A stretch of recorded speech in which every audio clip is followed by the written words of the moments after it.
Bismillahirrahmanirrahim. Assalamualaikum warahmatullahi wabarakatuh. Alhamdulillahirrahmanirrahim. Wassalatu wassalamu ala asrofil anbiya wa mursalin wa ala alihi wa sahbihi ajma'in amma ba'd. Ikhwas sekalian yang dirahmati Allah Subhanahu wa taala, marilah kita bersyukur kepada Allah Subhanahu wa taala yang dimana kita telah diberikan kesehatan, kenikmatan serta kesempatan kita bisa hadir di webinar di pagi hari ini. Tak lupa salawat serta salam kepada kita aturkan kepada Nabi kita Nabi Muhammad Shallallahu Alaihi Wasallam berserta keluarganya, sahabatnya, serta orang-orang yang senantiasa teguh memegang sunnahnya.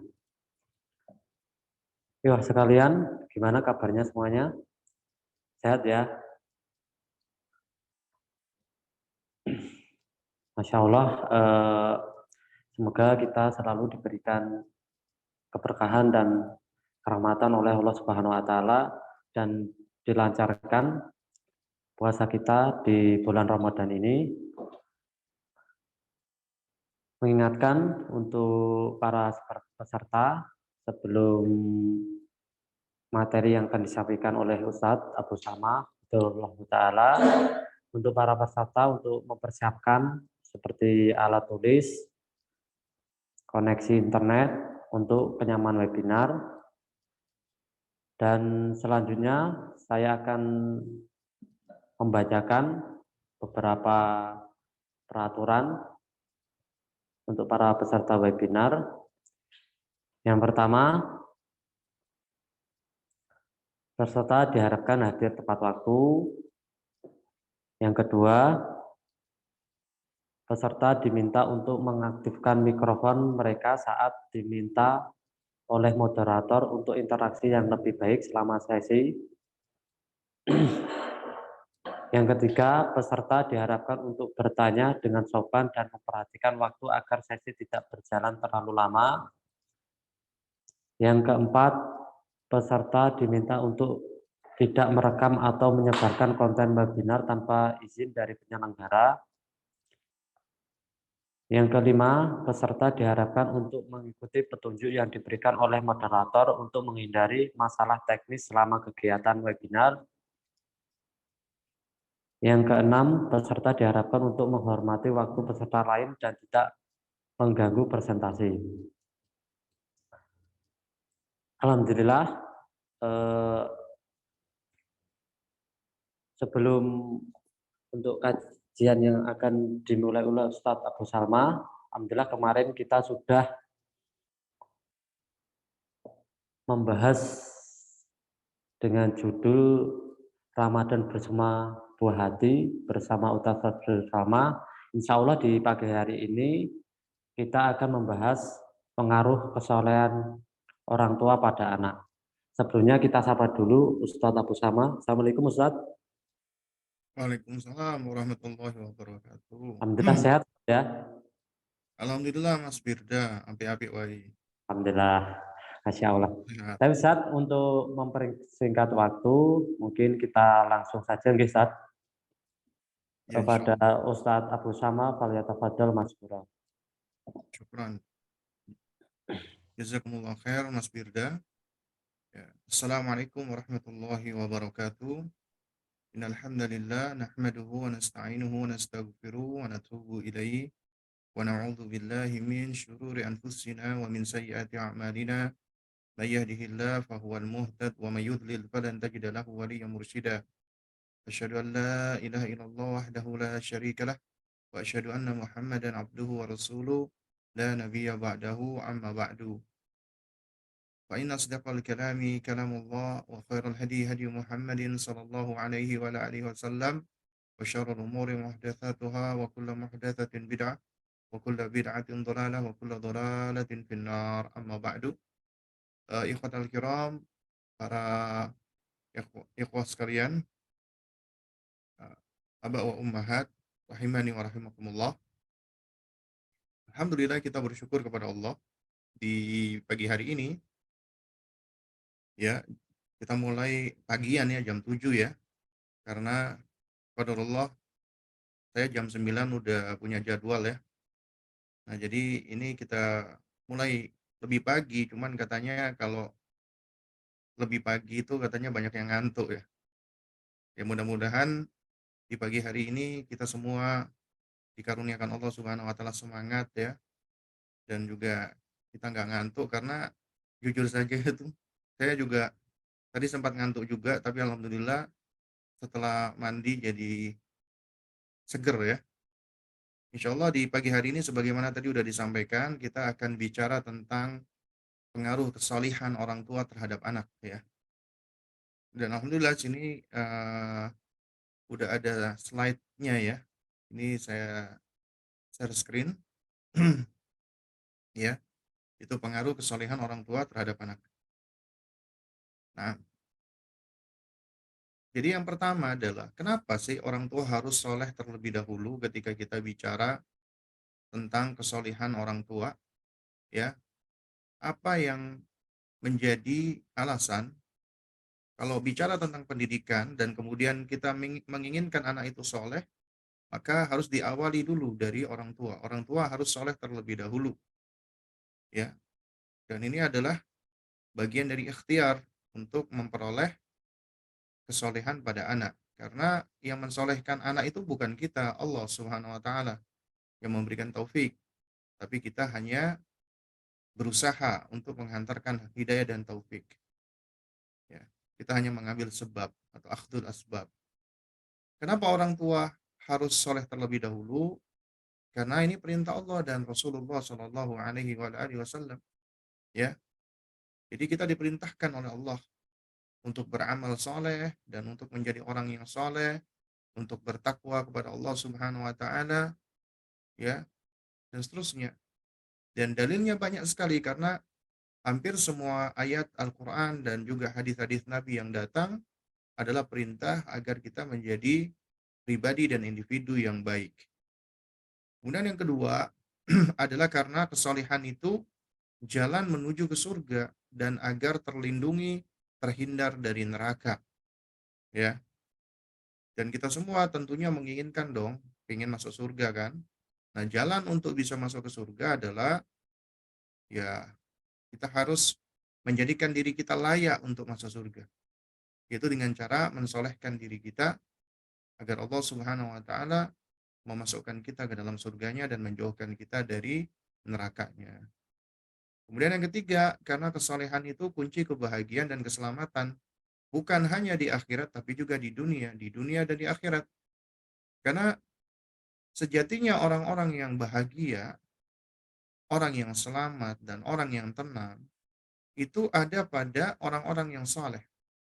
Ya, karena orang yang soleh, Allah akan karuniakan kepadanya kebahagiaan yang sejati, dan kesejahteraan atau keselamatan di dunia dan di akhirat.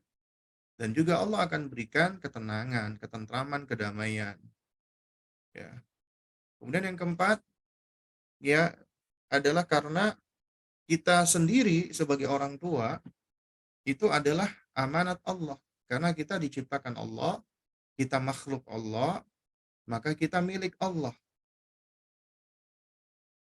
Dengan kata lain, semua yang ada di dalam diri kita itu sejatinya adalah titipan dan amanat dari Allah. Karenanya harus dijaga, dipelihara terlebih dahulu.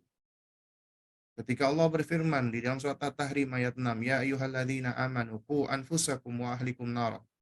Wahai orang-orang yang beriman, jagalah dirimu dan keluargamu dari siksa neraka.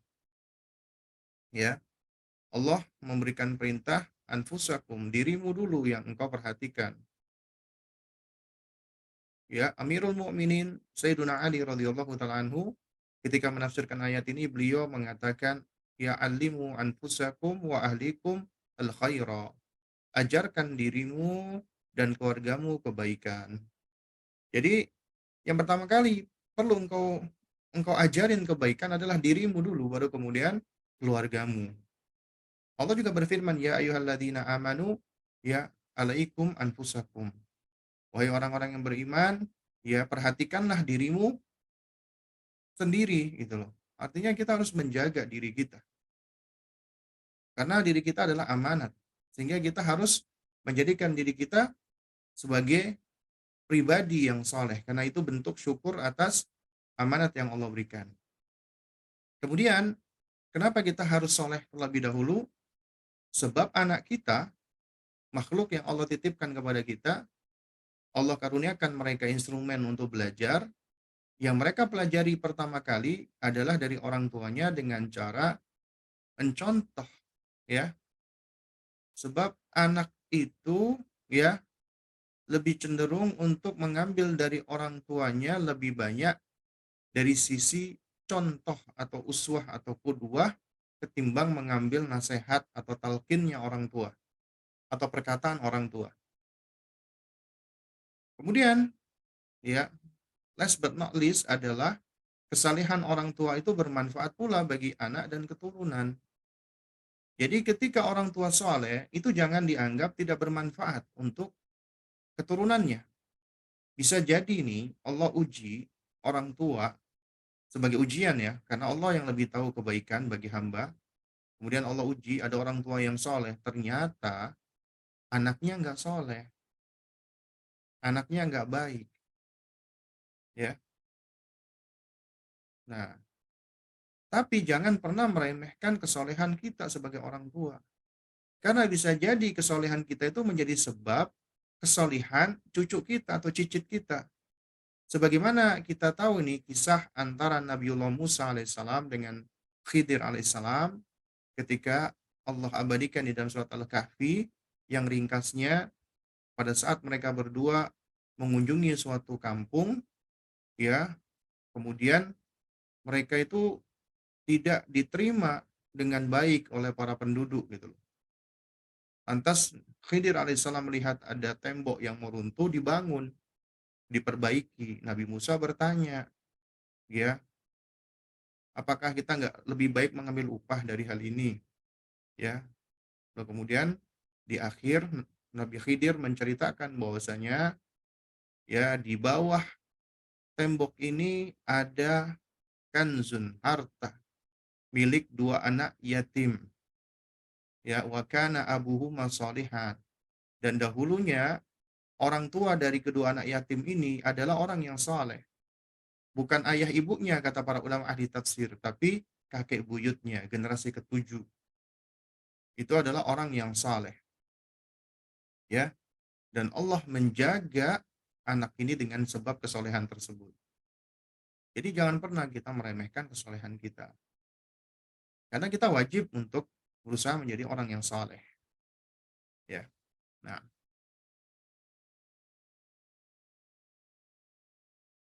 oleh karena itu para ulama mengatakan solahul abna'i ma'a solahil abai.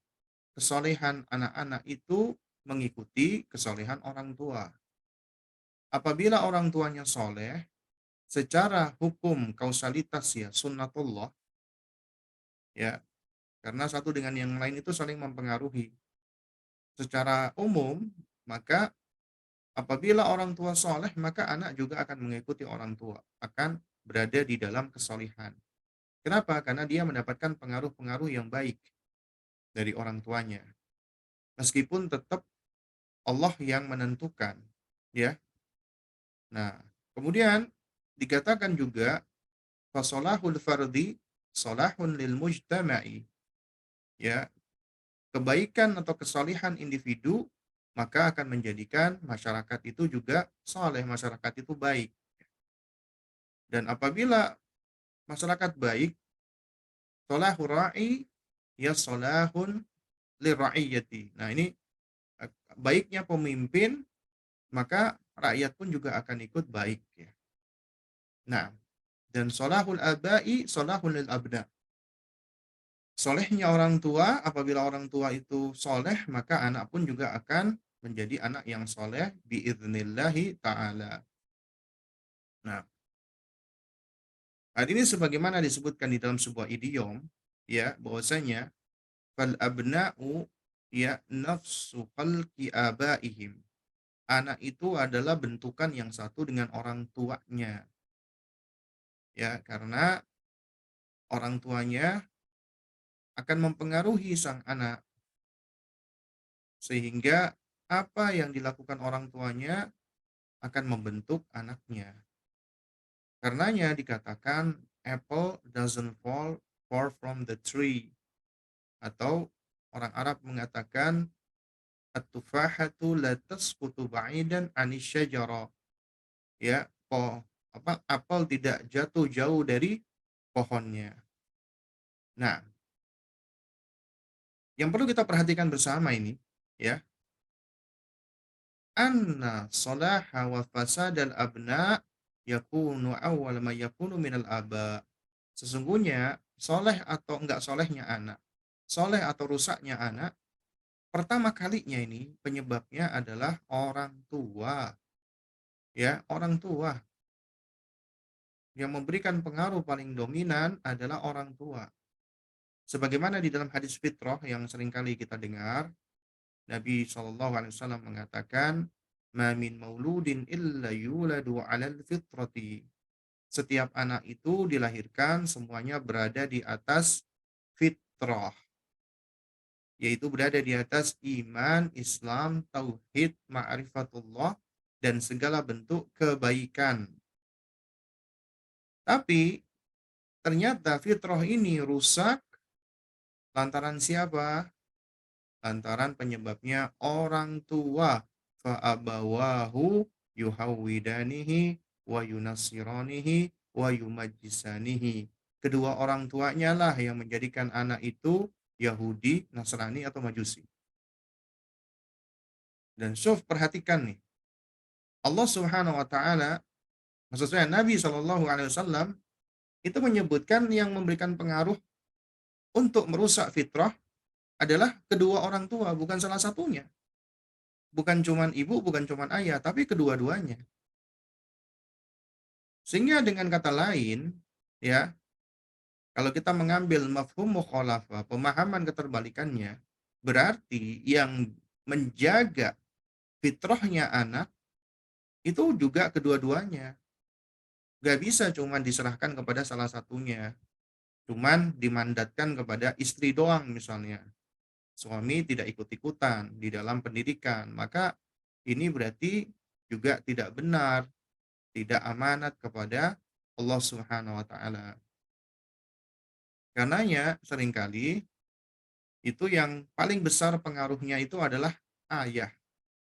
Itu paling besar. Bukan artinya ibu itu tidak punya pengaruh, pengaruhnya juga signifikan. Tapi yang paling besar adalah apa? Pengaruhnya adalah dari sisi ayah. Makanya seringkali disebut yang dominan mempengaruhi anak itu adalah ayah. Ya, sebagaimana kata Ibnu Qayyim rahimahullah taala, beliau mengatakan, wa idza tabartal fasada fil aulad fara'aita amatahu min kibalil aba. Apabila engkau perhatikan sebab rusaknya anak ini, maka engkau dapati faktor utamanya adalah dari sisi ayah. Karena ayah, ya. Makanya dikatakan al-aba'u hum ma'danu salahil abna'i aw fasadihim wa sababu najahihim fid dunya wal akhirati aw syaqaihim. Ya, yang namanya orang tua dalam hal ini terutama ayah adalah tambang kebaikan atau kerusakan anak. Ya, ibarat tambang, maka ini tambang kebaikan atau kerusakan. Jadi mana yang akan ditambang? Dan juga sebab keselamatan atau kesengsaraan atau kerugian anak di dunia dan di akhirat. Nah, ini sebagaimana sabda Nabi, kullu mauludin yuladu 'alal fitrati fa abawahu yuhawidanihi au yunasiranihi au yumajjisanihi. Sebagaimana tadi yang sudah saya sampaikan. Dari hadis tadi kita perhatikan ya. Ketika Nabi bersabda, "Ma min mauludin atau kullu mauludin yuladu 'alal fitrah." Setiap anak itu berada di atas fitrah. Setiap anak tidak terkecuali. Dan yang merusak fitrah itu penyebab utamanya adalah kita sebagai orang tua. Fa'abawahu. Maka kedua ibu dan bapaknya yuhawidanihi au yunasiranihi au yumajisanihi, menjadikan Yahudi, Nasrani atau Majusi. Dari hadis ini para ulama menerangkan bahwa anak itu begitu sangat besar dipengaruhi oleh orang tuanya, termasuk di dalam berkeyakinan, bahkan di dalam beragama dan memegang akidah. Makanya anak-anak yang tadinya mereka berada di atas Islam sesuai dengan fitrah, karena fitrah itu sebagaimana diterangkan oleh Al-Imam An-Nawawi rahimahullah, anna kulla mauludin mutahayyi'an lil Islam. Itu kata beliau, setiap anak yang dilahirkan itu sudah condong kepada Islam, yang sudah membawa kecondongan kepada Islam. Tapi ternyata yang merusak orang tua, akhirnya mempengaruhi anak. Anak pun akhirnya keluar dari fitrahnya. Lalu mereka menjadi kafir. Makanya jangan heran kalau kita perhatikan dalihnya orang kafir ketika diajak untuk mengikuti kebenaran, mengikuti Al-Quran dan Sunnah. Maka mereka dari zaman dahulu hingga sekarang nih perhatikan. Orang kafir, orang ahli bid'ah wal ahwa, pengikut bid'ah dan hawa nafsu, argumentasi mereka itu sama. Yaitu apa? Mengikuti nenek moyang, mengikuti leluhur, mengikuti kakek moyang. Itu argumentasi mereka. Ini diabadikan oleh Allah di dalam Al-Quran, di dalam sejumlah ayat. Yaitu ketika mereka diajak, ittabi'u ma, ya, anzalallah, ikutilah apa yang Allah turunkan kepada kalian, maka mereka menjawab, hasbuna ma wajadna alaihi aba'ana. Cukup bagi kami apa yang kami dapati dari nenek moyang kami. Atau ya, wajadna alaiha aba'ana. Kami cuma mengikuti apa yang kami dapati dari nenek moyang kami. Atau mereka mengatakan wajadna aba'ana laha abidin. Kami hanya mendapati orang tua kami, nenek moyang kami menyembahnya. Atau mengatakan bal wajadna aba'ana kadzalika yaf'alun. Bahkan kami dapati orang tua atau nenek moyang kami melakukan hal seperti itu gitu. Atau mereka mengatakan bal nattabi'u ma wajadna alaihi aba'ana. Kami cuma ikut-ikutan apa yang kami dapati dari bapak-bapak kami. Atau inna wajadna aba'ana ala ummatin wa inna ala atharihim muhtadun. Sesungguhnya kami dapati bapak-bapak kami menganut suatu keyakinan dan kami hanya ikut-ikutan saja. Kami hanya mengikuti atau taklid. Makanya keyakinan mereka dibangun di atas dasar taklid. Adapun kita membangun akidah, keyakinan dibangun di atas dasar ittiba, ya, yaitu mengikuti apa yang kita ikuti ad-dalail wal barahin, ya, wal hujaj wal ayatil bayyinat. Kita mengikuti dalil-dalil, argumentasi yang nyata, ya, dan hujjah dan tanda-tanda yang terang, ya, yang semuanya berasal dari Allah dan Rasul-Nya. Nah, dan ingat, Allah memperingatkan dari keturunan yang lemah, ya, sebagaimana dalam firman-Nya, waliyakhshal ladzina law taraku min khalfihim dzurriyyatan dhi'afan khafu 'alaihim falyattaqullaha waliyaqulu qawlan sadida. Hendaknya kalian itu takut, khawatir kepada Allah. Orang-orang yang sekiranya mereka meninggalkan keturunan yang lemah di belakang mereka, yang mereka khawatir terhadap kesejahteraan anak-anak tersebut. Oleh karena itu hendaknya mereka bertakwa kepada Allah dan hendaknya mereka berbicara dengan perkataan yang lurus, perkataan yang baik. Ya. Ayat ini Allah menerangkan, memberikan peringatan, ya hendaknya orang-orang itu takut gitu loh. Yang mereka meninggalkan keturunan, meninggalkan anak di belakang mereka, ya. Nah, tapi mereka mengkhawatirkan atas kesejahteraan mereka, ya. Mereka mengkhawatirkan atas kondisi mereka. Karenanya bertakwa kepada Allah, ya, dan hendaknya ngomong dengan cara yang baik dan yang benar. Nah, coba kita renungkan sejenak ya. Waqafa ma'aku anfusakum wa ahlikum nar. Dari surat At-Tahrim ayat 6. Allah mengatakan ku itu fi'il amr, kata perintah. Dari kata waqa. Kita tahu kata wiqa ya, itu perlindungan. Ya, jadi kata ku lindungi, jaga, bentengi, ya. Dan apabila datang perintah di dalam Al-Quran dan Sunnah, maka perintah ini menunjukkan kewajiban.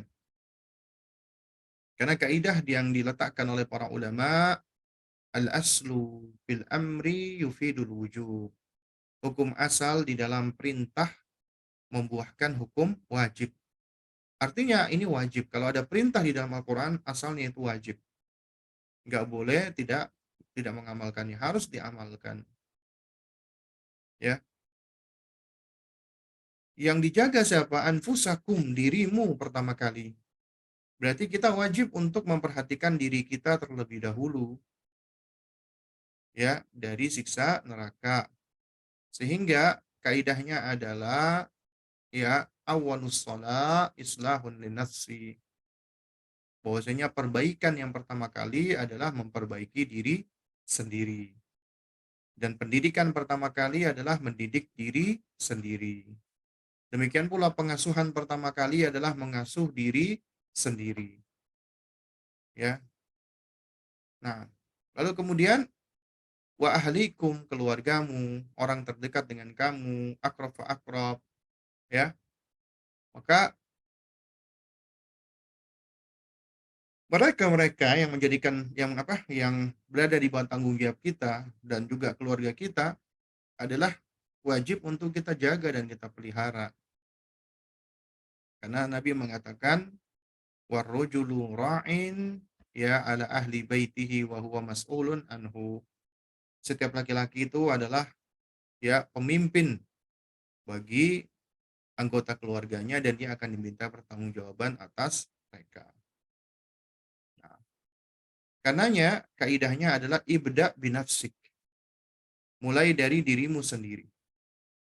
Sebagaimana dikatakan oleh Fadilatul Syekh Ibrahim Al-Wada'an hafizahullah, fa inna min aujabil wajibat, ya, fa inna min aujabil wajibat wa a'zamil mas'uliyati wa akbarul amanati amanah tarbiyatul muslim li ahli baitihi mubtadi'an bi nafsihi wa muthniyan biman ya'ul adnahu fa adna. Sesungguhnya di antara kewajiban terbesar, tanggung jawab dan amanat yang paling dahsyat bagi seorang muslim adalah amanat di dalam mendidik keluarganya yang dimulai dari dirinya.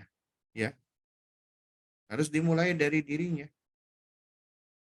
Dan kemudian setelah itu adalah kepada orang yang menjadi tanggungannya, keluarganya. Adna fa adna, yang paling dekat kemudian yang paling dekat. Ingatlah nasihat Utbah bin Abi Sufyan, ya. Beliau mengatakan, la yakun awwala ma tabda'u bihi min islahika min islahika. Ini ada kesalahan ya. Seharusnya min islahi baniya islahuka binafsika, ya. Hendaknya yang pertama kali engkau lakukan untuk mensolihkan anak adalah dengan mengawali dari kesolehanmu. Kenapa? Fa inna a'yunahum ma'qudatun bi'ainika. Karena pandangan mata mereka itu terpaut, terikat dengan dirimu. Makanya fal hasanu indahum mastahsanta. Yang baik bagi mereka adalah apa yang engkau anggap baik. Wal qabihu indahum mastaqbahta, ya. Mastaqbahta. Adapun yang jelek bagi mereka adalah apa yang engkau anggap jelek. Ya. Jadi anak-anak itu menganggap baik dan buruk itu mereka menyerap dari orang tuanya, apa yang mereka dengar, apa yang mereka saksikan. Karena yang kita belajar nih dari Nabi Musa dan Khidir ya, sebagaimana tadi udah kita sebutkan, ya Allah menfirmankan wa amal jidaru fakana li gulamaini yatimaini kata Khidir. Adapun dinding rumah itu adalah kepunyaan dua anak yatim fil Madinah di kota tersebut. Wa kana tahtahu kanzul lahuma dan di bawahnya itu adalah harta milik anak yatim itu, milik milik mereka berdua. Wa kana abuhuma salihan. Sementara kakek buyutnya adalah orang yang saleh. Fa arada rabbuka ay yablugha ashuddahuma dan Allah Subhanahu wa taala menghendaki agar kedua anak yatim itu sampai kepada usia dewasa. Wa yastakhrija kanzahuma rahmatan min rabbika. Kemudian mengeluarkan harta simpanannya itu sebagai rahmat dari Rabbmu. Kata Imam Al-Qurtubi rahimahullahu taala, beliau menerangkan, "Fa fihi ma yadullu ala anna Allah taala yahfadhu salih fi nafsihi wa fi waladihi wa in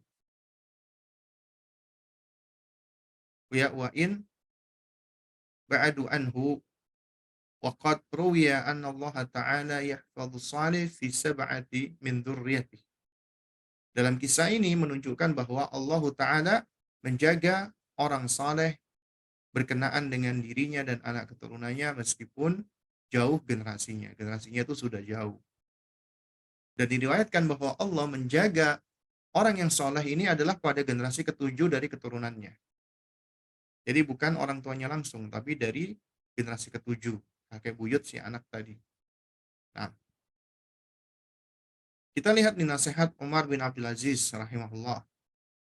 Beliau pernah mengatakan, "Ma min mu'minin yamutu illa hafidhahullahu fi akibihi wa akibi akibih."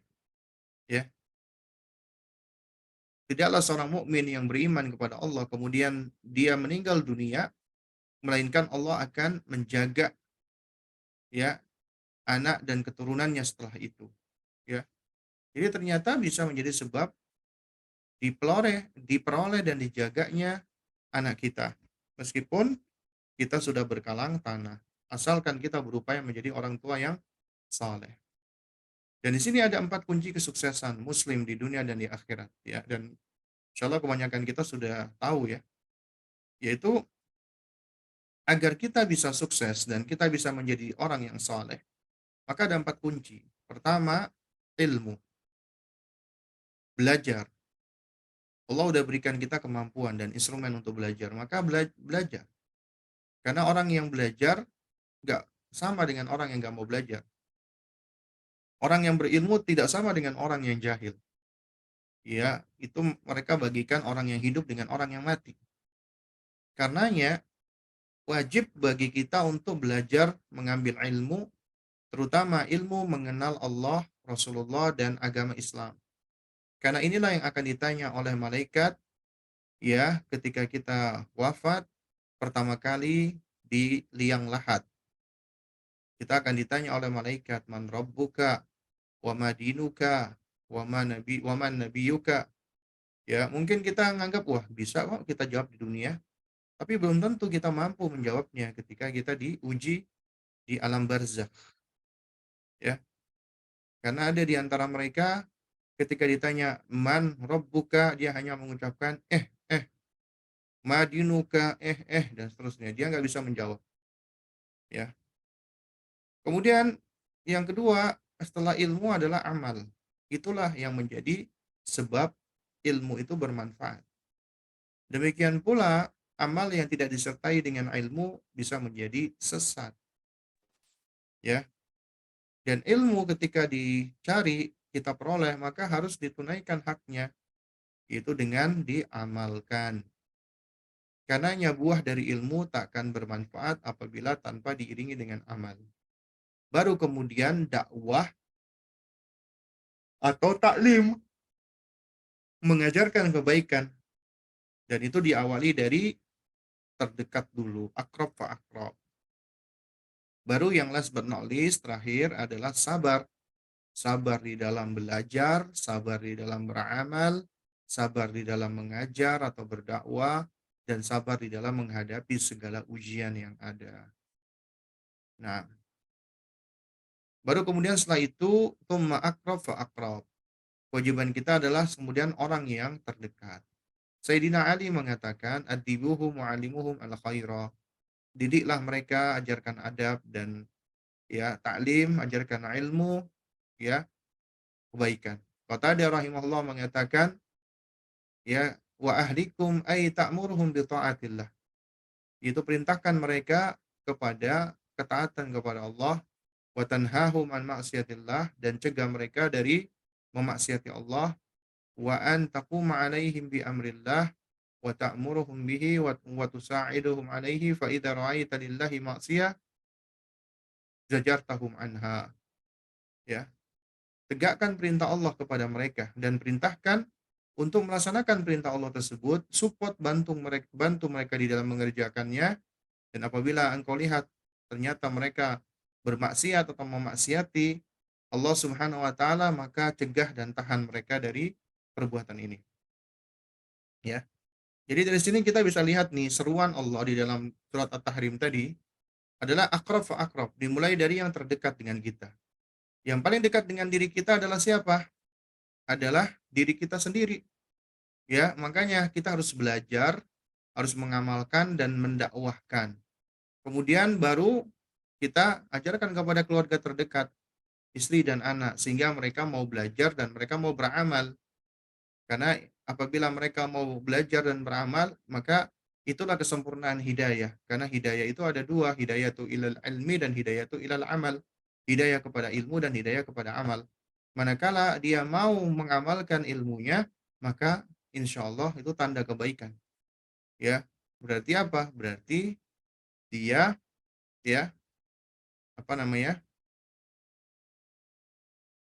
eh, dengan belajar berilmu dan beramal, ya maka dia telah mengumpulkan apa namanya amal yang lurus, amal yang soleh, sehingga dia bisa menjadi contoh teladan. Baru kemudian setelah itu ke karib kerabat, ya keluarga-keluarga dekat kita, apa tetangga, sahabat, sama agar mereka mau belajar dan mau beramal. Baru kemudian ke masyarakat umum. Nah, ingat ya jamaah dan teman-teman sekalian menggunakan Allah Subhanahu wa taala, orang tua dan anak itu saling menopang dan saling menguatkan. Apabila orang tua mendidik anaknya dengan hikmah, ya, maka insya Allah akan melahirkan anak yang bersifat Rabbani. Yang namanya sifat Rabbani adalah sifat yang menunjukkan apabila orang itu alim, aliman, kemudian wa'amilan, berilmu dan mengamalkan ilmunya atau mempraktekkan ilmunya, ya, wa muta'alliman, dan dia apa namanya uh, afwan wa mu'alliman, dan dia mengajarkan ilmunya, ya. Jadi orang tua yang soleh, manakala dia mendidik dengan hikmah, dengan kesolihan, maka insya Allah akan melahirkan anak yang robbani, sehingga satu dengan yang lainnya akan saling menguatkan dan menopang, ya. Dan ingat, orang tua yang soleh dapat menarik anak keturunannya ke tingkatan surga yang lebih tinggi. Karenanya kesolihan kita itu bermanfaat. Sebagaimana Allah firmankan, "Walladzina amanu wa taba'athum dzurriyyatuhum biimanin alhaqna bihim dzurriyyatahum wa ma alatnahum min 'amalihim min syai' kullu imri'in bima kasaba rahin." Orang-orang beriman dan anak cucu mereka yang mengikuti mereka dalam keimanan, itu syaratnya. Maka kami hubungkan anak cucu mereka dengan mereka dan kami tidak mengurangi sedikit pun pahala amal mereka. Ya, dan tiap-tiap manusia terikat dengan apa yang dikerjakan. Sementara di sisi lain, anak itu juga bisa memberikan manfaat kepada orang tua. Ya, di antaranya adalah anak yang soleh bermanfaat dan bisa menjadi apa namanya investasi yang abadi manakala mereka mendoakan orang tuanya. Termasuk istighfar, sebagaimana dalam hadis Nabi, "Inna rajula la turfa'u darajatuhu fil jannah fayaqulu anna hadza fayuqalu biistighfari waladika laka. Sesungguhnya ada seorang yang benar-benar diangkat derajatnya di surga. Udah masuk surga diangkat lagi derajatnya, dia takjub dan dia heran, dia bertanya, "Ya, anna hadza, dari mana aku dapatkan ini?" Maka dijawab, "Ya biistighfari waladika laka." Itu lantaran karena istighfarnya anakmu kepadamu. Karena apa? Anakmu yang selalu beristighfar memohon ampun. Nah, oleh karena itu, jamaah sekalian, ini yang terakhir ya. Untuk membentuk anak soleh itu sebenarnya ada semacam formulasi sederhana ya. Tapi sebenarnya secara praktek ya tidak sesimpel itu. Namun kita mensimplifikasi agar ini bisa mempermudah kita di dalam melakukan upaya-upaya untuk pengasuhan anak yang baik dan benar. Ya, untuk membentuk anak soleh, maka orang tua itu harus berilmu, harus itu. Syarat mutlak. Artinya orang tua harus belajar. Kalau nggak Budak numpak belajar, sepeda, Chan. ya harus belajar. Karena kalau nggak belajar, maka apa yang hendak diajarkan? Sementara you cannot pour from an empty cup. Anda tidak bisa menuang dari cangkir yang kosong. Faqidu syai' la yu'ti. Orang yang nggak punya nggak bisa ngasih. Baru kemudian setelah itu adalah memiliki hikmah. Ya, karena belum tentu loh orang berilmu itu punya hikmah.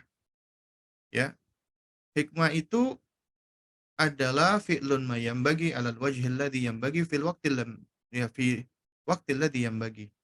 Hikmah itu adalah melakukan sesuatu yang tepat, sudah sepatutnya, dengan cara yang tepat dan juga di waktu yang juga tepat. Itu hikmah, harus melihat ya ketiga hal ini. Kemudian sabar. Karena kunci dari kesuksesan itu sabar. Tanpa sabar gagal. Makanya dikatakan man sabara dhafira. Siapa yang bisa bersabar, dia akan beruntung. Dan siapa yang nggak bersabar, maka dia akan buntung. Kemudian yang nggak kalah penting adalah doa kepada Allah sebelum bertawakal kepadanya. Dan doa-doa Anda seringkali mustajab, apalagi Anda para ummahat atau para ibu.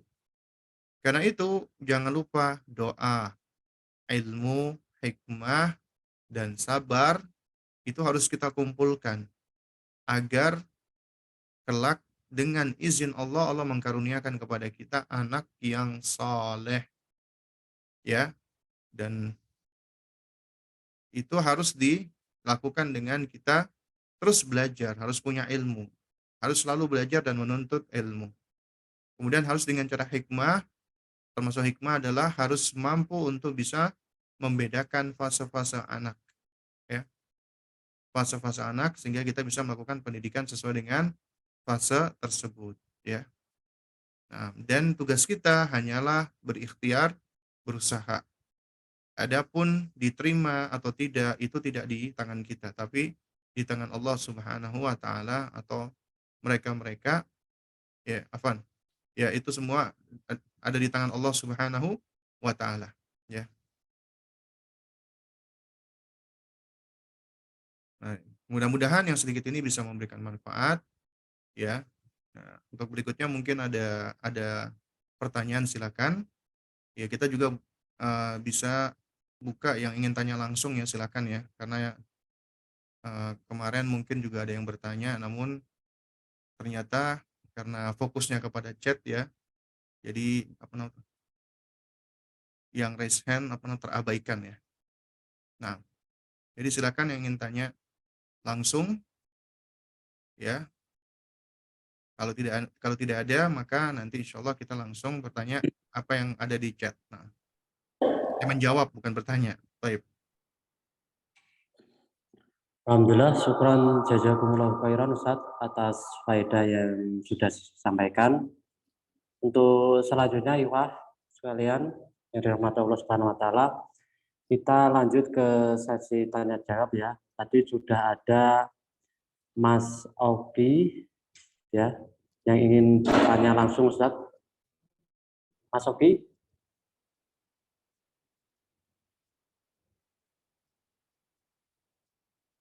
Baik, Assalamualaikum warahmatullahi wabarakatuh, Ustaz. mungkin Waalaikumsalam warahmatullahi Afwan, wabarakatuh. Ustaz, izin bertanya, Ustaz. Saya oh, dulu ada dua pertanyaan. Yang satu begini, Ustaz. Apakah kan keterlibatan ayah dalam pengasuhan itu sangat penting, ya, Ustaz, ya? Nomor satu bisa dibilangnya. Apakah ayah yang belum mau terlibat dalam pengasuhan anak-anaknya bisa dibilang ayah yang belum soleh? Yang kedua, inner child atau luka pengasuhan itu dalam Islam itu seperti apa sih, Ustaz? Nah, baik. Terima Jadi, kasih, Ustaz. jadi orang tua atau ayah yang tidak mau ikut terlibat di dalam pengasuhan berarti dia ayah yang tidak bertanggung jawab, yang tidak mau melaksanakan amanat dari Allah. Dan ini berarti dia jatuh kepada perbuatan tidak melaksanakan amanat alias khianat. Dan ini adalah karakteristik orang yang tidak soleh. Ya, ini adalah sifat-sifat dari orang-orang yang tidak soleh. Ya, kalau dia misalnya lalai, itu lebih ringan daripada dia memang sengaja mengabaikan. Kalau orang yang lalai, insya Allah ketika diingatkan, dengan izin Allah mudah untuk menerima. Tapi orang yang dia memang sengaja, karena dia punya mindset sendiri, ya itu bukan bukan tanggung jawab aneh itu ngurusin anak, itu tanggung jawab istri, sehingga sulit untuk dikasih nasihat. Padahal itu jelas mindset yang keliru, yang salah, maka ini tentunya lebih besar lagi madorotnya. Jadi kalau ditanya apakah ayah yang tidak mau terlibat di dalam pengasuhan itu berarti bukan ayah yang soleh, maka dijawab ya, jika memang dia sengaja meninggalkannya bukan karena ada uzur ya, misalnya uzur-uzur yang dia nggak bisa tinggalkan, misalnya si ayah itu sakit atau si ayah itu mengalami keterbelakangan atau ada alasan-alasan lain, maka iya, ini berarti ayah yang nggak bertanggung jawab. Dan ini bukan termasuk karakteristik orang yang soleh. Kemudian bagaimana sih inner child di dalam Islam? Ini sebenarnya sudah pernah ya kita bahas ya. Cukup panjang sebenarnya. Namun ringkasnya, sebenarnya ini kan istilah yang baru ya. Kalau istilah-istilah baru itu maka memang kita nggak akan dapati adanya, ya seringkali mungkin kita sulit untuk mendapati diksi atau padanan. Tapi kalau kita melihat dari makna yang dimaksud dengan inner child, ya itu kan dikatakan inner child itu kan adalah seperti sosok anak yang masih berada di dalam diri orang dewasa, yang mana sosok anak ini dia tuh menuntut ya hal-hal yang ketika dulu dia masih anak-anak beneran, ketika dia masih kecil itu belum dia dapati. Dengan kata lain, seringkali inner child itu adalah bagian dari luka-luka pengasuhan. Ya, dan seringkali memang disebutkan inner child itu dengan maksud atau dengan makna yang negatif, bukan yang positif. Karena kita tahu yang namanya anak-anak itu kan eh, ada kecenderungan ceria, bahagia gitu kan. Nah, kalau inner child maksudnya sini adalah bapak yang bahagia, yang ceria gitu. Nah, itu kan positif ya, tapi seringkali ketika disebutkan inner child ini adalah ada luka-luka dan hutang-hutang pengasuhan yang belum selesai, yang masih tersimpan di dalam diri seseorang. Ya. Sehingga akhirnya itu mempengaruhi ketika seseorang telah dewasa. Dan ini tidak menyelisihi di dalam konsep Islam. Karena Islam itu juga mengakui adanya al-jaza min jinsil amal. Balasan itu sesuai dengan jenis perbuatan. Karena ada sunnah kauniyah di situ. Ada sunnah sunatullah atau hukum kausalitas. Man zara'a hasoda. Siapa yang menanam, dia yang memanen. Ya. Dan juga banyak isyarat-isyarat ya. Seperti tadi hadis tentang fitrah. Fitrah itu bisa rusak lantaran karena orang tua. Ya. Demikian pula banyak isyarat-isyarat ya yang menerangkan tentang larangan dari Nabi secara tidak langsung ya, yaitu memukul anak di bawah usia 10 tahun. Kenapa? Karena kata para ulama kita, ya, seperti yang disampaikan oleh Fadilatul Syekh Muhammad Said Ruslan, hafizahullahu taala, itu di dalam risalah beliau Tarbiyatul Aulad ala Minhajin Nubuwah, itu ternyata ya sesuai dengan ilmu perkembangan anak dan ilmu psikologi anak, sebab kelainan dan gangguan kejiwaan itu seringkali terjadi karena di usia-usia krusial tadi, di bawah 7 tahun, mereka itu mengalami kekerasan, mengalami trauma. Itu yang seringkali menjadikan anak itu ketika dewasa mengalami gangguan-gangguan kejiwaan, ya, mengalami gangguan emosional dan yang lain sebagainya. Nah, oleh karena itu, ya di situ Syekh Muhammad Said Ruslan itu menukilkan ini ucapan seorang ahli psikologi kafir, ya, seorang ahli psikologi kafir yang bernama Sigmund Freud. Beliau menukilkan bukan untuk mentazkiyah atau merekomendasikan, karena apa yang dipaparkan oleh Sigmund Freud ini secara fakta benar. Nah, baru kemudian diterangkan oleh Syekh, ya, beliau mengatakan, ya, bahwasanya sebelum Sigmund Freud mengatakan seperti ini, Nabi kita Shallallahu Alaihi Wasallam itu sudah menjelaskan dan sudah menerangkan, meskipun dalam bentuk isyarat gitu, bahwasanya orang tua hendaknya berbuat baik kepada anaknya, ramah dan rahmah, ya, dan lemah lembut. Kenapa? Karena seakan-akan di situ ada isyarat Nabi tahu kalau kita bersikap nggak baik pada anak, terutama di bawah 7 tahun, itu dapat mencederai mereka, melukai mereka. Dan itu terbawa sampai dewasa. Meskipun tidak mempergunakan istilah inner child, tapi ini kan istilah baru. Kita tidak fokus itu pada istilah. Karena seringkali dikatakan la musyahata fil istilah.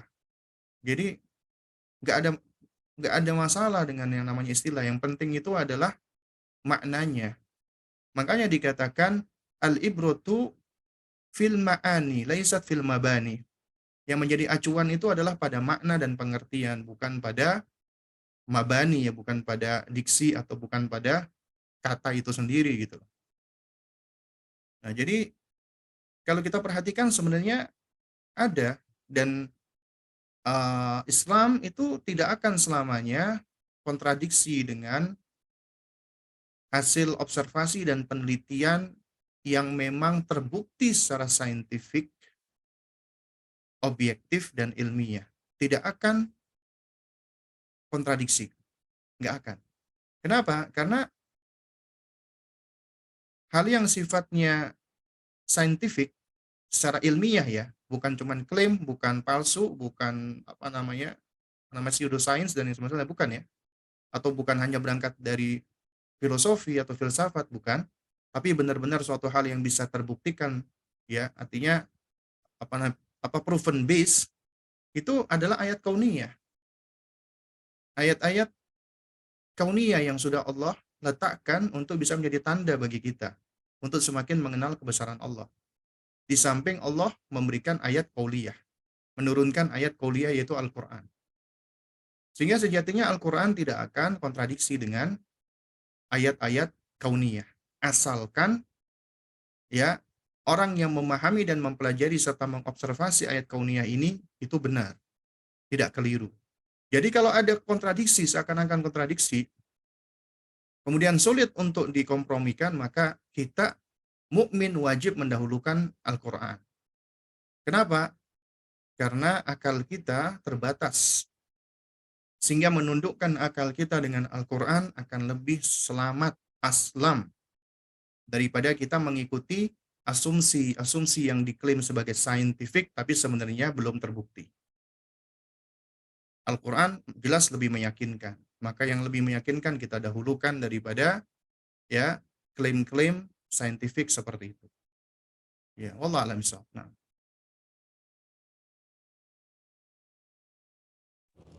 Baik, syukron jazakallah khairan Ustaz atas jawabannya. Mungkin kita lanjut di via chat Ustaz, ya. sudah ada beberapa pertanyaan dari teman-teman. Pertanyaan yang pertama, Ustadz. Bismillah, Ustadz. Apabila ayah itu sangat berpengaruh besar dalam mencontohkan kesolihannya, namun ayahnya dan ibunya berbeda manhaj. Ayahnya belum salafi, tapi ibunya bermanhaj salafi. Mohon pencerahannya, Ustadz, karena anak-anak sangat kritis di usia 7 tahun. Jazakallahu khairan. Nah, ya. Ini berarti ujian dari Allah. Ujian bagi yang sudah ngaji, yang sudah belajar, yang sudah mengenal dakwah salafiyah. Ya meskipun memang ini juga ujian pula bagi bagi mereka yang belum ngaji gitu loh. Artinya begini, memang idealnya di awal ketika kita akan menikah, kita itu harus mencari pasangan yang sefrekuensi agar bisa melangkah bersama. Kalau misalnya itu berbeda, akidahnya beda, manhajnya beda, itu sulit. Yang satu mau ke depan, yang satu mau ke kiri, yang satu mau ke kanan, itu akan sulit untuk bisa berjalan seirama gitu loh. Dan ini tentunya akan banyak menimbulkan konflik-konflik, apalagi suami sebagai imam. Ya. Namun apabila qadarullah ya, mungkin karena nggak tahu, karena terlalu husnudzon ketika menikah, karena cuman melihat wah ini jenggotan cingkrang, wah jadi langsung dianggap berarti sudah baik akidah dan manhajnya, padahal kenyataannya tidak. Atau mungkin ya sama-sama diawali dengan belum belajar, ya belum mengenal dakwah sunnah, kemudian ketika udah ngaji baru ya ngerti, ya diantaranya salah satunya sudah dapat hidayah, satunya belum, ya maka alhamdulillah Anda yang mendapatkan hidayah itu nikmat besar dari Allah. Karena itu apabila kondisinya yang kedua, nasihat saya bagi sang istri yang sudah ngaji, suaminya belum ngaji, maka selain kita concern kepada anak, juga berikan perhatian kepada suami.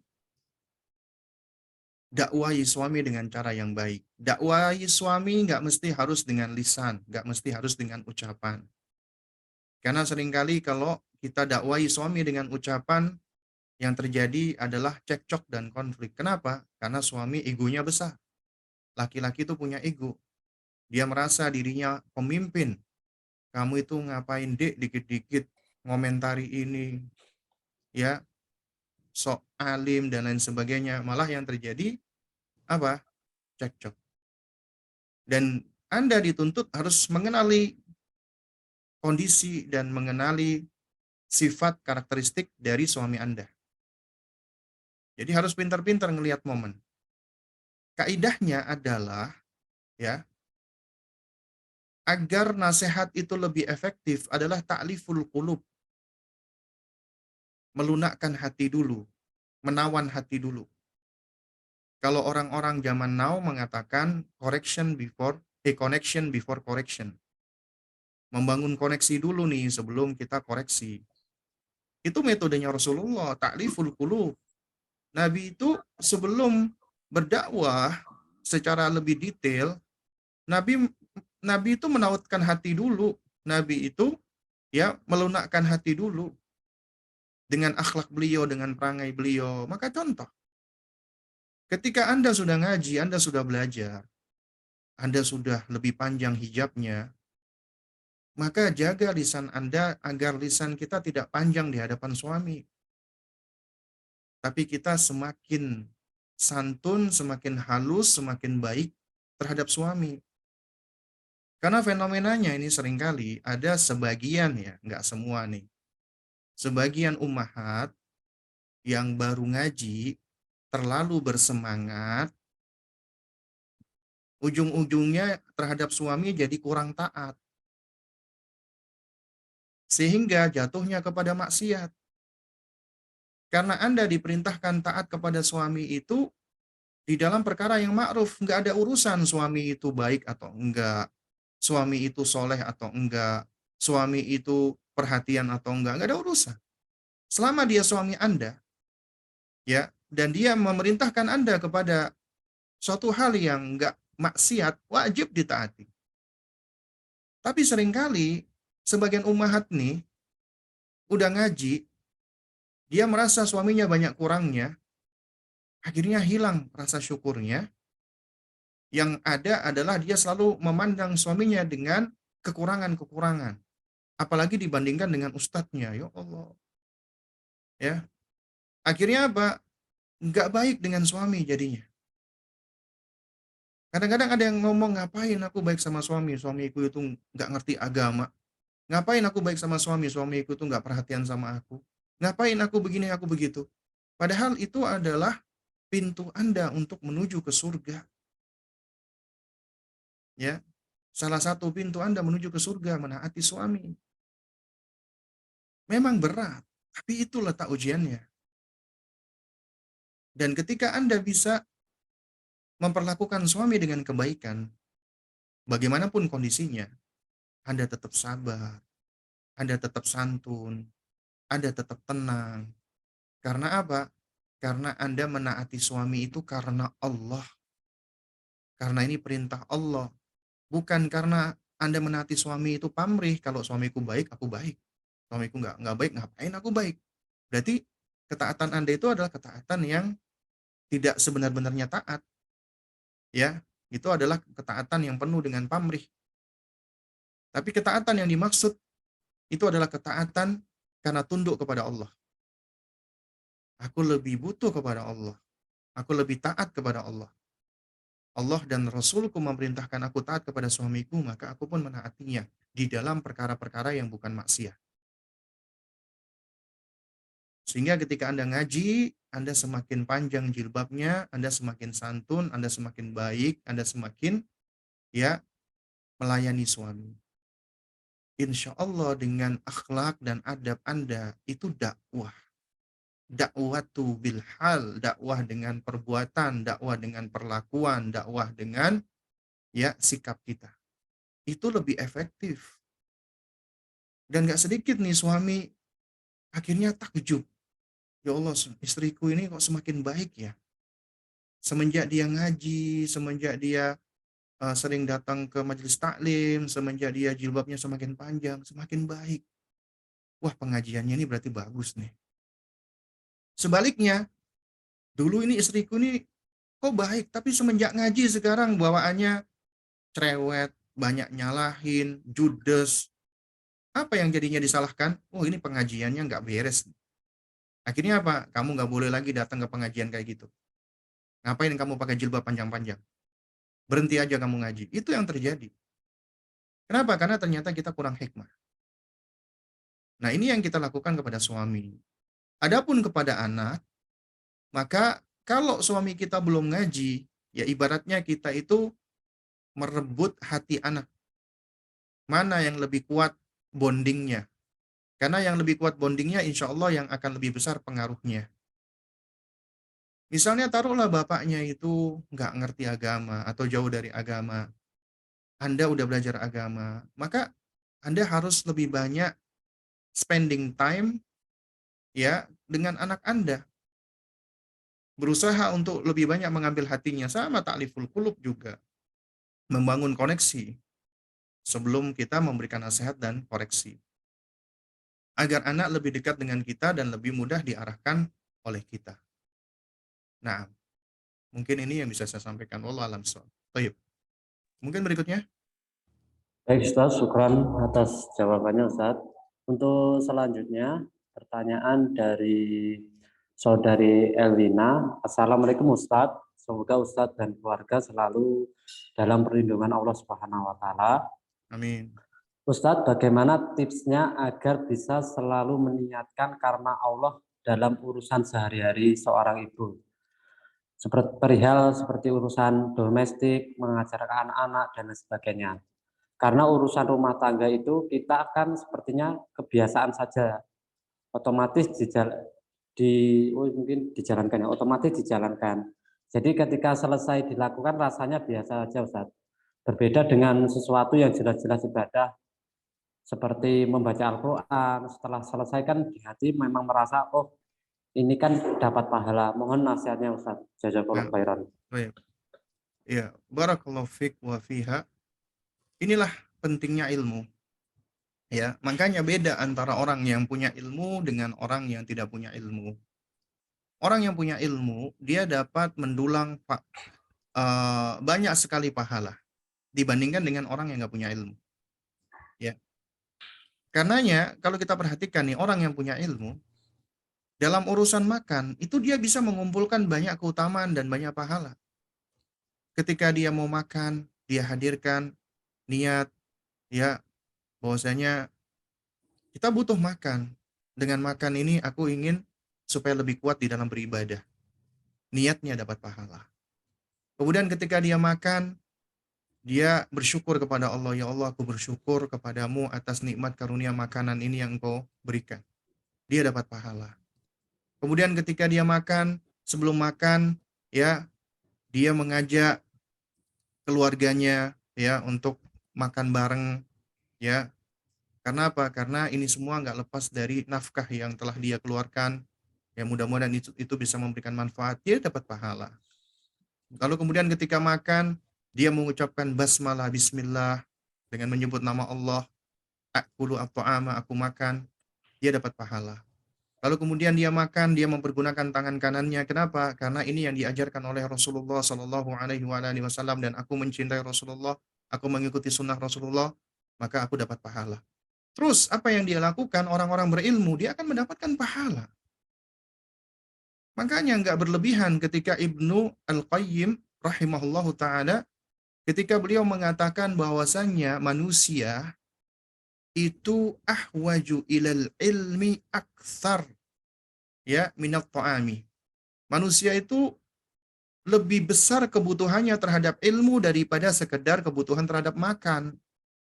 Makan itu sehari 2 kali, 3 kali cukup. Tapi ilmu seiring dengan nafas kita, kita butuh dengan ilmu. Ya. Dan apabila orang itu nggak makan, mati. Mungkin meninggal fisiknya. Tapi apabila orang itu nggak mau belajar, nggak punya ilmu, akan mati hatinya. Meskipun tubuhnya hidup. Dia seperti zombie jadinya, ya mayat yang bergerak. Ya. Dan itu lebih berbahaya. Ya. Karena orang yang meninggal dunia karena dia nggak dapat makan, bisa jadi ya peluangnya dia untuk masuk surga besar. Mungkin dia menderita, dia kesulitan, dia bersabar. Kemudian bisa jadi itu sebab syahidnya dia. Tapi ketika orang yang mati karena hatinya mati, ya itu bencana, musibah dan azab. Ya. Dan inilah bedanya antara orang berilmu dengan orang tidak berilmu. Nah, karena itu orang yang berilmu dia tahu bahwasanya niat itu penting meskipun berat. Karena kata ulama salaf dahulu, mereka mengatakan ma'alajtu syai'an asyaddu min niyati. Aku nggak pernah mendapati sesuatu yang paling berat untuk aku perbaiki melebihi daripada niatku. Kenapa? Fa innaha tataqallab. Karena niat itu selalu berubah-ubah. Memang berat niat itu. Ya, tapi penting. Makanya Nabi SAW itu menerangkan innamal a'malu binniyat. Sesungguhnya amal itu tergantung pada niatnya. Kata innama itu menunjukkan hasr, pembatasan. Jadi ya segala sesuatu itu bergantung kepada niatnya. Makanya para ulama menerangkan niat itu penting. Pertama fungsinya adalah untuk membedakan antara satu ibadah dengan ibadah yang lainnya. Dan ini seringkali menjadi salah satu rukun di dalam ibadah termasuk sholat. Karenanya ketika seseorang sholat harus dia harus hadirkan niat, aku ini sholat apa? Sholat fardu atau sholat sunnah? Aku ini sholat zuhur atau sholat asar? Jadi harus membedakan dari satu ibadah dengan ibadah lain. Ya, dia harus betikkan di dalam hatinya. Karena niat itu letaknya di dalam hati, bukan di lisan. Ya. Kemudian fungsi yang kedua dari niat itu adalah untuk membedakan antara ibadah dengan adah, antara ibadah dengan kebiasaan. Orang yang terbiasa sholat, Allahu Akbar, langsung wudhu, langsung langsung ke masjid, langsung sholat, Allahu Akbar. Kalau dia tidak membetikkan di dalam dirinya, aku sholat apa, ya, dia cuma sekedar bergerak otomatis, itu sebagian besar ulama mengatakan sholatnya nggak sah. Kenapa? Karena tidak ditakyin di dalam dirinya niat sholat. Sholat apa ini? Zuhur, asar, maghrib, isya. Kecuali kalau udah muncul di dalam dirinya. Oh, zuhur, aku wudhu, aku baru ke masjid. Ya. Makanya niat itu membedakan antara kebiasaan dengan ibadah. Lalu kemudian, ketika seseorang itu melakukan amal ibadah, maka niatnya harus karena Allah.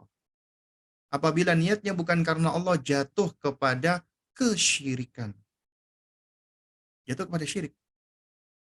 Tapi apabila amal-amal yang bukan ibadah, dia tidak niatkan karena Allah, secara asal tidak mengapa. Gak apa-apa. Aku mau makan ini supaya sehat. Aku mau ini supaya aku diet. Aku mau melakukan ini supaya dia senang sama aku. Urusan dunia, gak apa-apa. Secara asal. Ya. Tapi ketika orang itu berilmu, dan ini diantara kebaikan Allah nih. Ya. Ketika seseorang melakukan amalan yang asalnya mubah, dia iringi dengan niat ibadah, dapat dia pahala ibadah. Makanya dia harus belajar untuk membiasakan diri berniat dengan niat yang baik. Makanya ada sebuah riwayat yang diriwayatkan kepada Imam Ahmad bin Hambal menasihati anaknya, ya bunayya, ya anwil khaira. Wahai nak, selalu engkau berniat dengan kebaikan. Ya, niatlah selalu dengan kebaikan. Ya, maka segala urusanmu akan senantiasa mendapatkan pahala. Ya. Misalnya Anda senyum dengan saudara Anda. Senyum Anda sedekah. Apalagi diiringi dengan niat. Aku senyum karena aku mencintai saudaraku karena Allah. Karena ini adalah perintah Rasulullah. Ini tuntunan Rasulullah. Itu lebih besar lagi pahalanya. Ya, padahal cuma sekedar senyum nih. Anda senyum pada orang karena refleks spontan. Itu biasa aja gitu loh. Itu amalan yang tidak berpahala dan tidak berdosa, ya. Tapi ketika Anda iringi dengan hal-hal yang baik akan menjadi baik. Nah, apalagi nih mohon maaf nih ya kalau nyebutnya kurang sopan, emak-emak nih. Ya para ummahat, ya.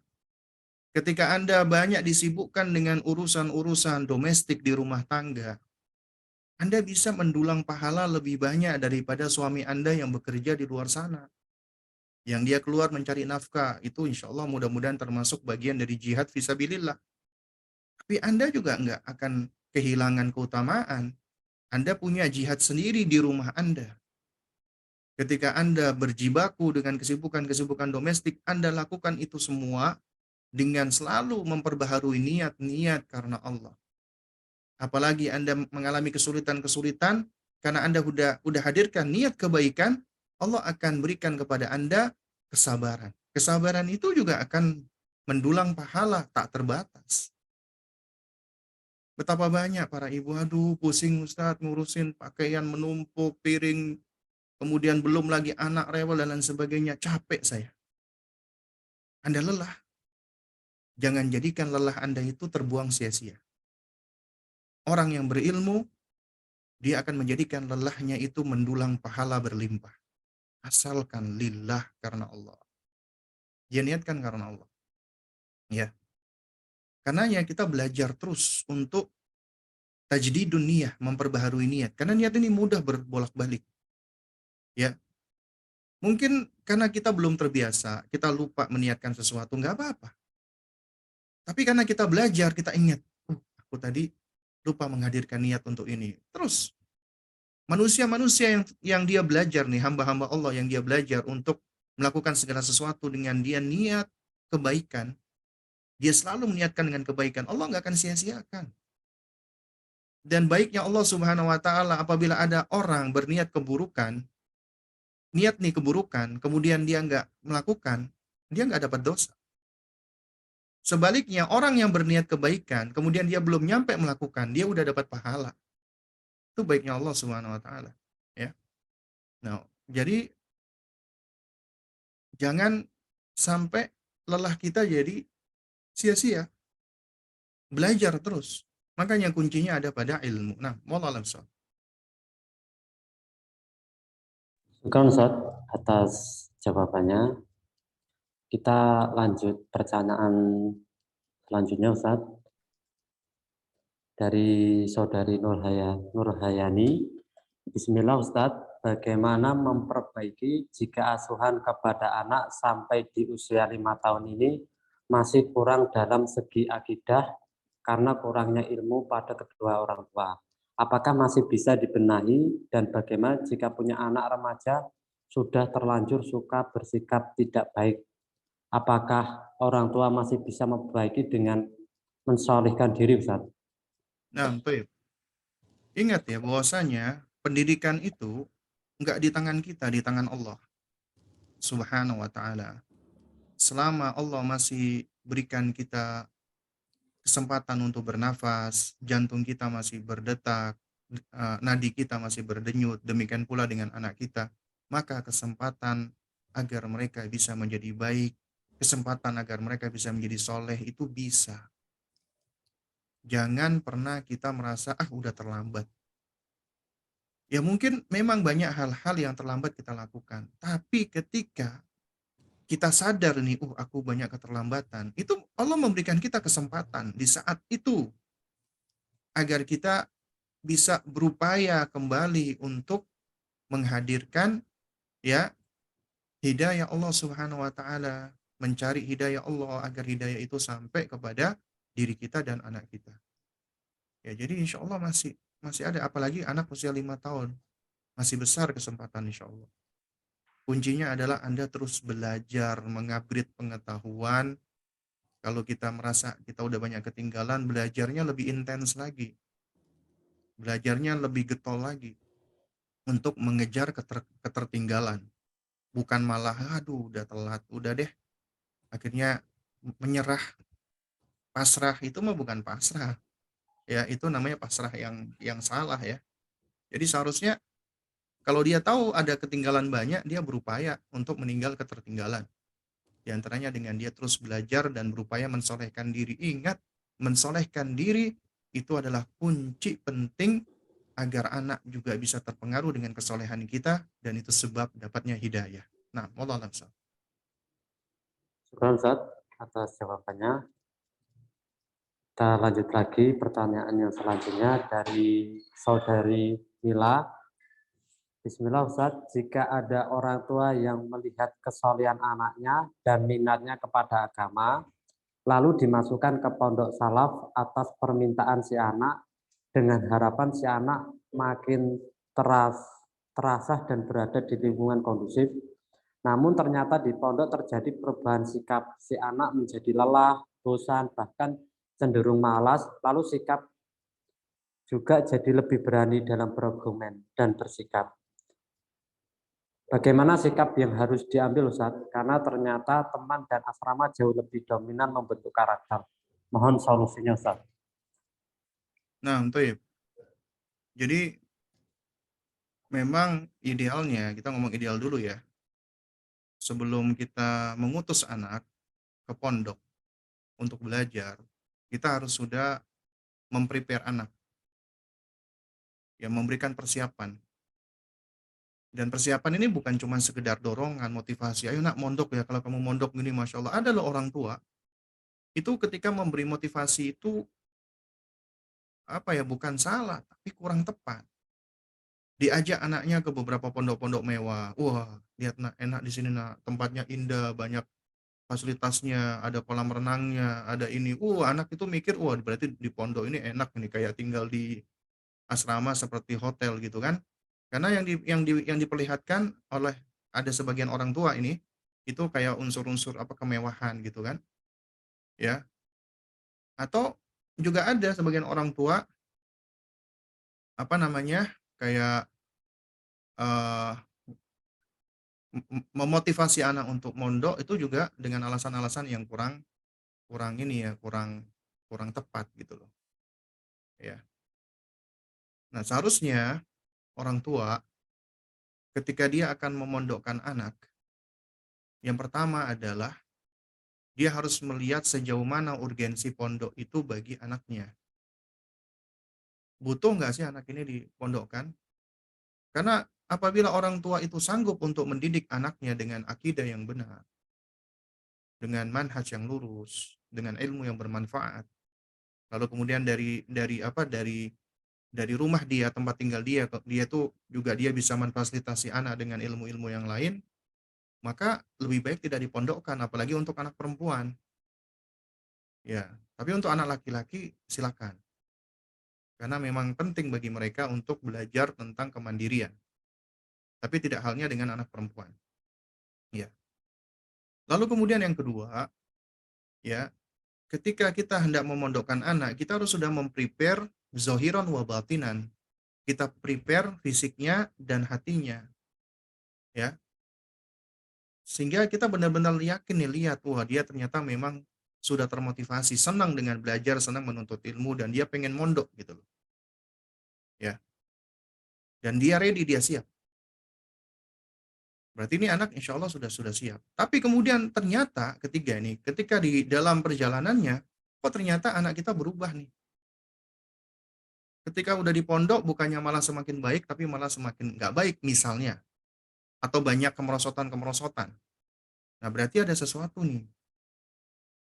Kita nggak bisa tinggal diam. Karena tetap anak itu tanggung jawab kita, bukan sekedar tanggung jawab pondok. Maka kita harus berusaha mencari tahu. Dengan cara apa? Pertama, kita korek informasi dari anak kita sendiri. Kita ajak dia diskusi baik-baik, bicara dari hati ke hati, agar dia menceritakan apa yang terjadi. Supaya kita tahu nih, apa yang sedang dia alami, ya. Sehingga kita pun mendapatkan informasi. Nah, baru dari situ kita bisa menentukan langkah-langkah berikutnya. Kemudian yang kedua, selain kita cari informasi dari si anak, kita cari informasi dari pondok, dari musyrifnya, atau dari pengajarnya yang kenal sama dia. Kita tanya peningkatannya atau ada masalah. Karena kita sama pondok itu adalah mitra, partner untuk mendidik anak kita. Gitu. Karena ini kan ada muskilah nih, ada problem. Nah, problem ini berarti harus dicari solusinya. Mencari solusi itu harus cari akar masalahnya dulu.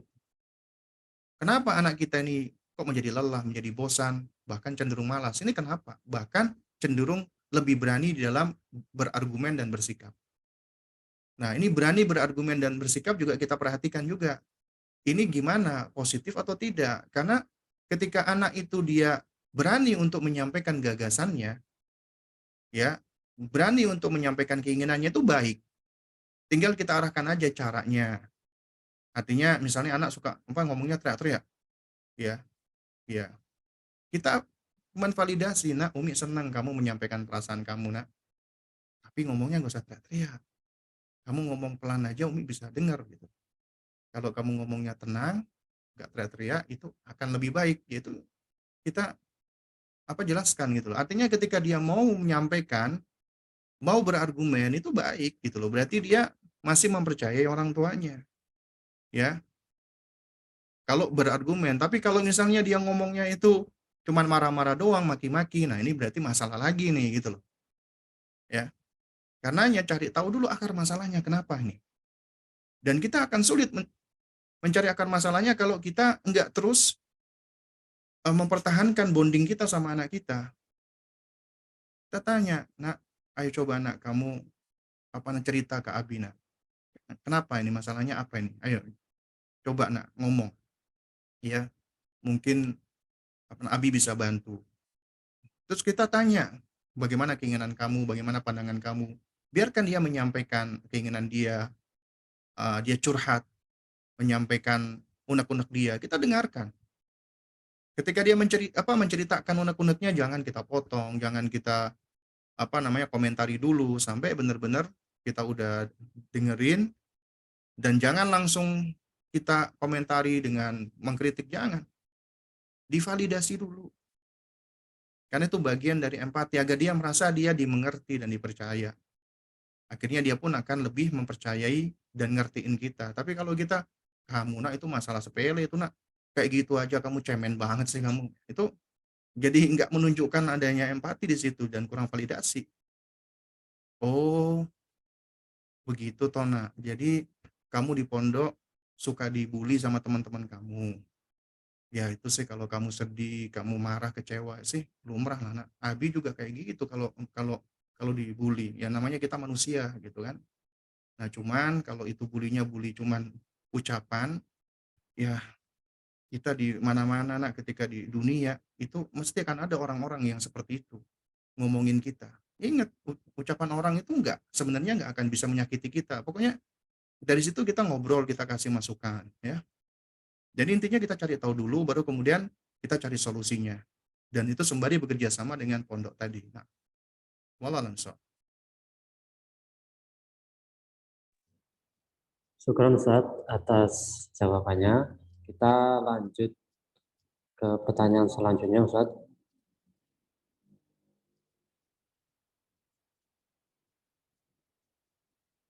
Dari Saudari Umu Askia, Bismillah, Afwan izin bertanya Ustaz.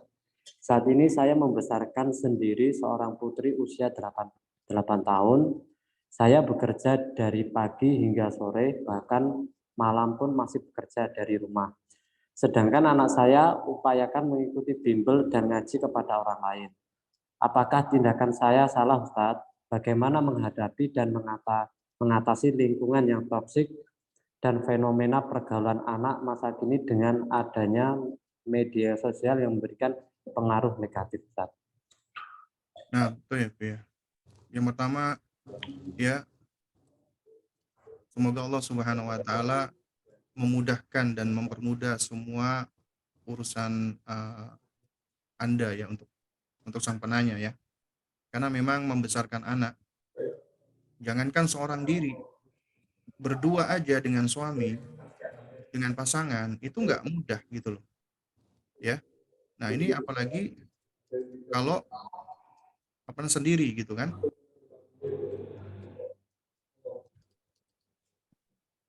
Nah, suara apa itu ya yang ini ya, namanya masuk ya. Nah untuk ya. Lalu kemudian yang kedua ya, memang idealnya, kita ngomong ideal lagi dulu nih, anak itu juga butuh sosok laki-laki ya, sosok ayah. Itu suatu kebutuhan tuh.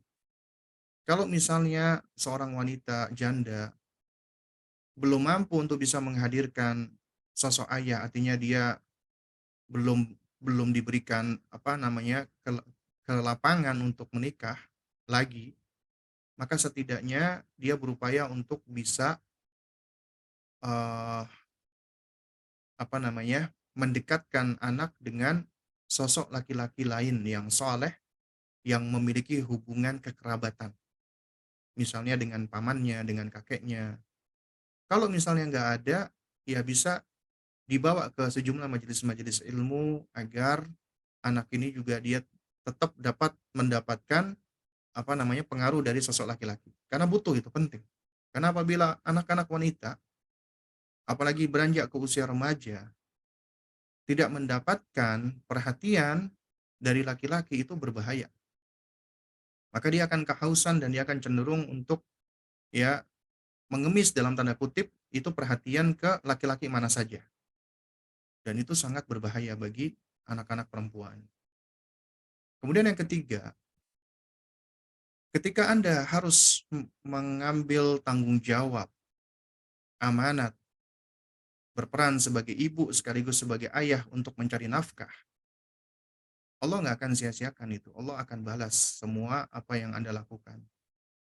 Ya, dan ingat ya, sesibuk-sibuknya kita tetap kita harus bisa meluangkan waktu dengan anak kita. Karena mereka punya hak. Karena toh kita sibuk dari pagi, sore, bahkan sampai malam ya. Ya, dan malamnya kerja di rumah misalnya. Jadi kita perlu lihat nih, sejauh mana urgensi kita bekerja tersebut. Kalau misalnya kita kerja dari pagi sampai sore itu sudah mencukupi untuk kebutuhan, ya, maka kita nggak perlu lagi menambah. Bahkan kalau perlu, kalau seandainya kerja kita di rumah, itu ya kita duga kuat sudah mencukupi, maka kita nggak perlu kerja di luar rumah. Kalau cukup loh ya. Karena kerjanya wanita di rumah lebih baik daripada kerjanya di luar rumah. Karena kerjanya di luar rumah itu lebih banyak fitnahnya.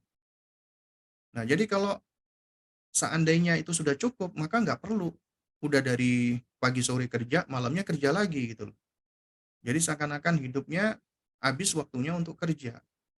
Dan ketika ditanya untuk apa? Untuk mencari nafkah. Nafkah apa? Ya memenuhi kewajiban sandang pangan papan. Tapi akhirnya terabaikan kebutuhan emosional anak. Ya. Nah, jadi kalau bisa jangan dijadikan semua waktu dan sampai malam itu untuk kerja. Tapi kalau memang misalnya Ustadz, kalau nggak kerja lagi, nggak cukup untuk keseharian kita. Saya pagi sampai sore misalnya ini ya, saya buruh pabrik, ya, kemudian saya malam hari saya harus kerja dari rumah misalnya, eh, apa gitu kan, supaya cukup, maka ya ini kondisi ya, mau nggak mau kita harus kerja misalnya, maka ini ya kasusnya beda dengan ya seseorang yang dia sudah bisa mencukupi kebutuhannya dengan bekerja di pagi hari saja atau di sore hari saja. Ya.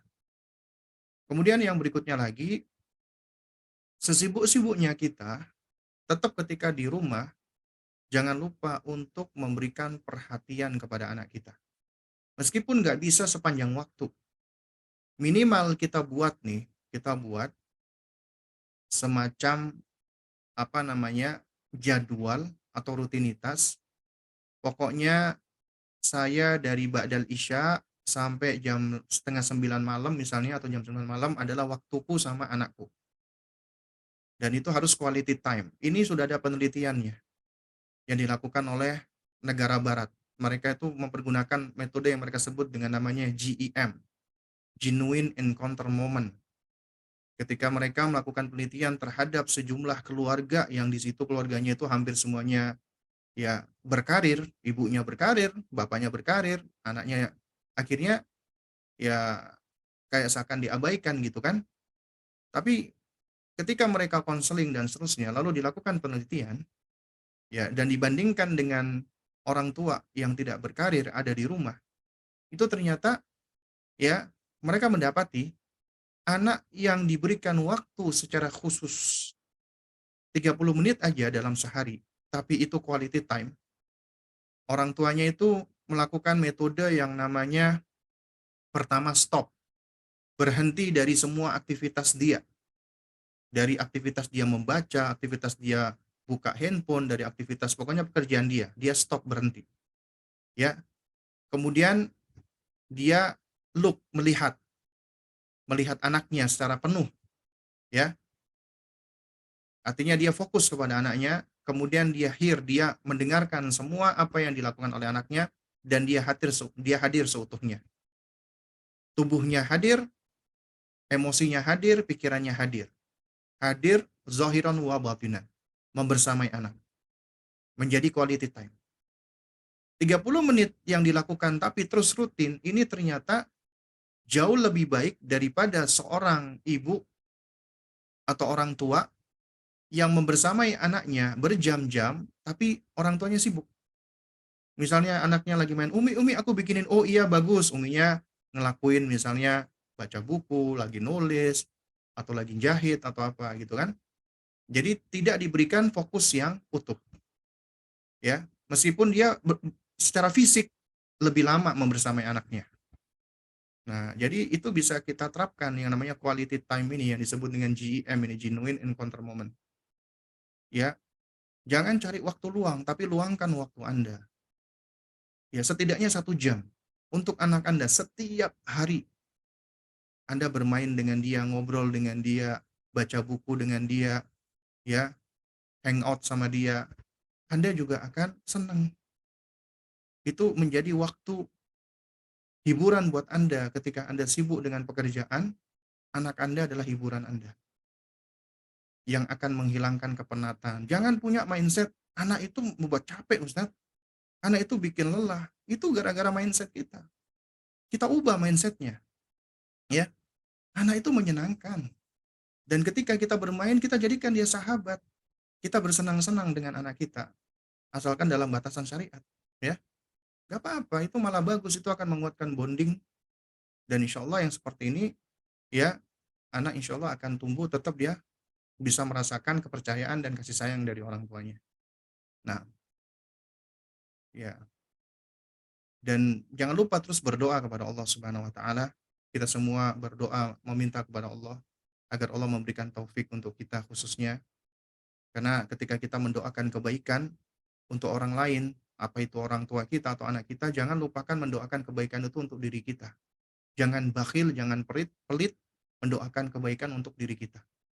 Karena kita diajarkan di dalam doa-doa yang ma'thur dari Al-Quran atau hadis ketika kita memohon ampunan kepada Allah untuk orang tua kita, tetap diawali dengan Allahumma, ya, Allahumma gfirli wali walidayya, ya Allah ampuni aku dan kedua orang tuaku. Karena kita juga butuh ampunan dari Allah, ya. Juga sama, ya, ketika kita ingin meminta yang lainnya rahmat, itu minta dulu untuk diri kita, ya. Allahumma arhamni, ya Allah rahmati aku, sayangi aku, kemudian sayangi anakku, sayangi ini dan itu. Ya, jangan lupa kita mendoakan tersebut. Karena kita juga butuh kebaikan-kebaikan Allah. Baru kemudian kita doakan orang-orang yang kita sayangi. Kita cari waktu-waktu mustajabah dan kita terus belajar mengupgrade pengetahuan dan ilmu kita. Mudah-mudahan Allah senantiasa memberikan kita taufiknya, Allah senantiasa uh, mengistiqomahkan kita di atas Islam dan sunnah, dan kita diwafatkan di atasnya, dan kita dijadikan orang tua yang soleh, dan kita dikaruniakan oleh Allah anak-anak yang soleh, dan Allah kumpulkan kita semua ke dalam jannahnya kelak insya Allah. Mungkin ini bisa saya sampaikan. Kurang lebihnya saya mohon maaf ya apabila ada hal-hal yang kurang berkenan atau yang keliru atau yang salah, dan mohon maaf tidak semua pertanyaan bisa dijawab.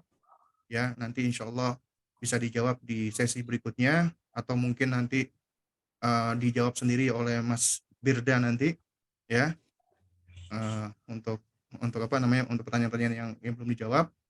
Dan saya mohon izin undur diri karena insya Allah kurang lebih jam 9-an saya juga ada jadwal lagi nih. Nah, barakallahu fikum jami'an, ya. Wassalamualaikum warahmatullahi wabarakatuh.